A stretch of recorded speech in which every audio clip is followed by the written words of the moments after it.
Welcome back to Innovaticalls. If you are new here, I am Professor Nikki Eshtiaqi from RMIT University in Melbourne, and I am truly glad to have you here. Before we begin, please remember to subscribe and share this episode with someone who might benefit. Your support helps our community grow and reach more students, researchers, and professionals around the world. In our previous episode, we heard one of your stories, a real story from Mina, a successful professional who graduated a couple of years ago. She shared how everything she learned and practiced at university quietly shaped her success in her career, whether in design, research, or industry. It was a powerful reminder that the habits we build today become the strength we rely on tomorrow. If you haven't watched that episode yet, I highly recommend going back to it.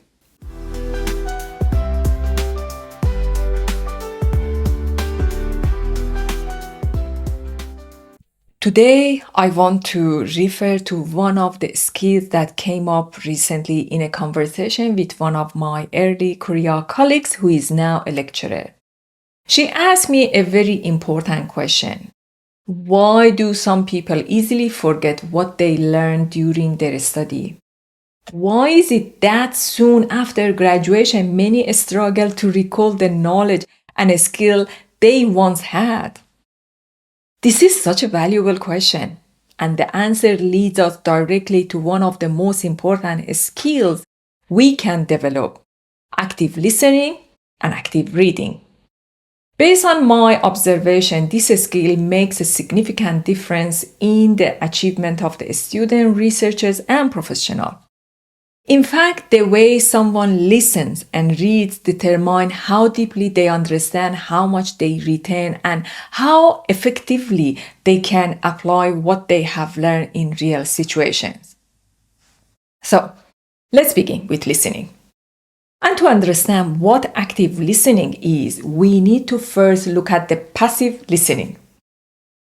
When you attend a lecture, seminar, or meeting in a passive state, the first thing you do is expect to be spoon-fed information. Second, you hope everything is structured conveniently, so it makes assignment or exam easier.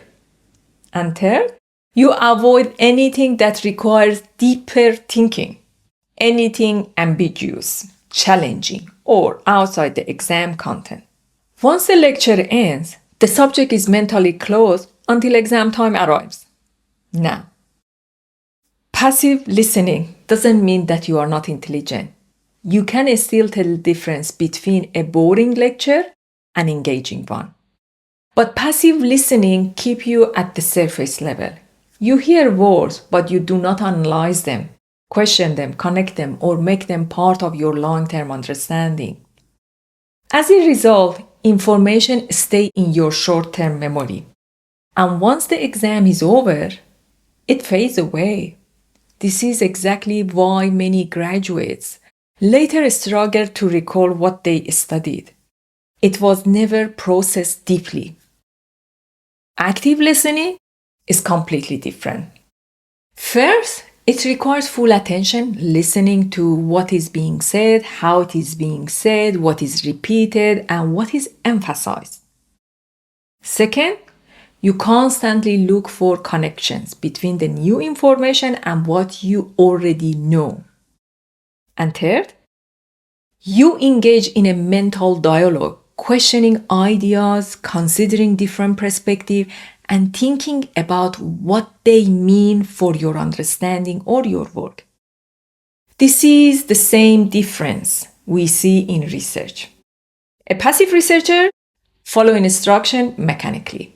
An active listener understands the reasoning behind the decisions, identifies gaps in the knowledge, and comes up with the new ideas.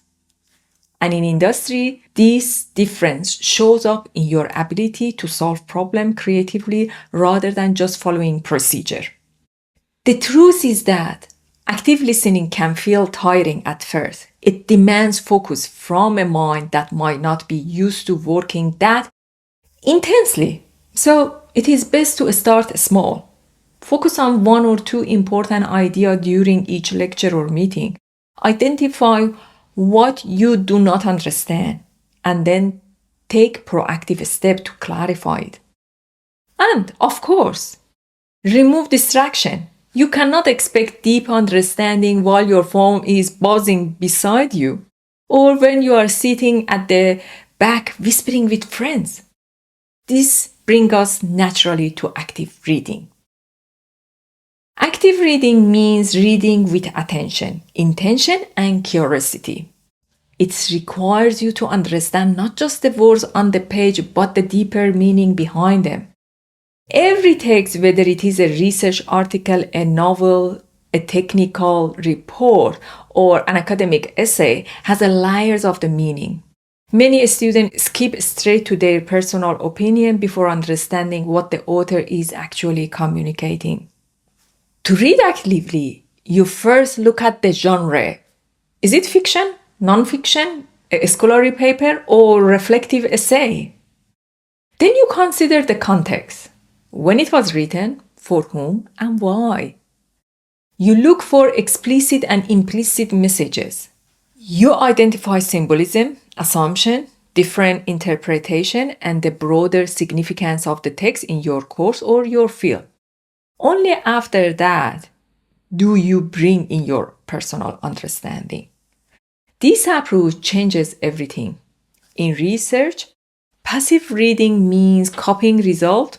Active reading means identifying the gap, questioning the methods, and finding inspiration for your own work.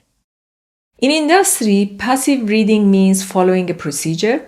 Active reading means understanding it deeply enough to improve it. And here is the key.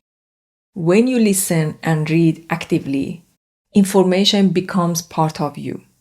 It moves into your long-term memory.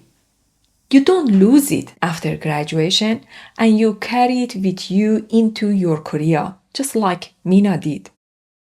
Before we end today's episode, I want to say something important. Just like Mina, you may also have a story, a moment that taught you something powerful, something that could inspire or guide others. I highly encourage you to share your story with us. At Innovaticalls, we are currently exploring meaningful ways to appreciate and acknowledge the stories you send, including practical gifts, recognition, and support that truly reflects the value of your contribution. Thank you for spending this time with me. If you found today's conversation helpful, please subscribe, share it with someone who might benefit, and leave your thought in the comments.